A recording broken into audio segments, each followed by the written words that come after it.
বিএনপির মহাসচিব মির্জা ফখরুল ইসলাম আলমগীর শনিবারের নাঙ্গলকোট আগমন উপলক্ষে নাঙ্গলকোট কেন্দ্রীয় বিএনপি অফিস আলোচনা সভা। আপনারা দেখছেন আইআর টিভি নিউজ বাংলা। বিএনপির মহাসচিব মির্জা ফখরুল ইসলাম আলমগীর আগামী শনিবারে নাঙ্গলকোট ইয়ার হাই স্কুল মাঠ প্রাঙ্গণে জনসভা অনুষ্ঠিত উপলক্ষে নাঙ্গলকোট বিএনপি অফিস কার্যালয়ে বৃহস্পতিবার বিকেলে একমত বিনিময় সভা অনুষ্ঠিত হয়েছে। এ সময় উপস্থিত ছিলেন মা মাটি ও গণমানুষের নেতা, কুমিল্লা 10 সংসদীয় আসনের সাবেক এমপি আলহাজ্জ আব্দুল গফুর ভূঁইয়া, বিএনপির সাবেক নাঙ্গলকোট থানার সহ সাংগঠনিক সম্পাদক সালেহ আহমেদ। আরও উপস্থিত ছিলেন আইআর টিভির সিনিয়র রিপোর্টার জনাব শিফাতুল আলম মিধুল।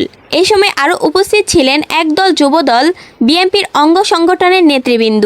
এ সময় আলহাজ্জ আব্দুল গফুর মিয়া বলেন, সম্মানিত নাঙ্গলকোটের আমাদের বিএনপি যুবদল, ছাত্রদল, স্বেচ্ছাসেবক দলের নেতা কর্মী সমর্থক আমাদের ভাইদেরকে আমি অনুরোধ করছি, আমাদের সম্মানিত মহাসচিব, মাননীয় মহাসচিব নাঙ্গলকোটের শুভাগমন উপলক্ষে এবং আমাদের জনসমাবেশ সফল করার জন্য সকলকে আমি আহ্বান জানাচ্ছি এই সমাবেশে দলে দলে যোগদান করার জন্য। আমরা আশা করি আমাদের এই সমাবেশে 50 থেকে 60,000 লোকের সমাবেশ হবে এবং আমরা এই সমাবেশ একটা ঐতিহাসিক সমাবেশ হিসাবে আমরা বিশ্বের দরবারে তুলে ধরব। বাংলাদেশের সবাইকে আমরা অবাক করে দিব এই সমাবেশের মাধ্যমে।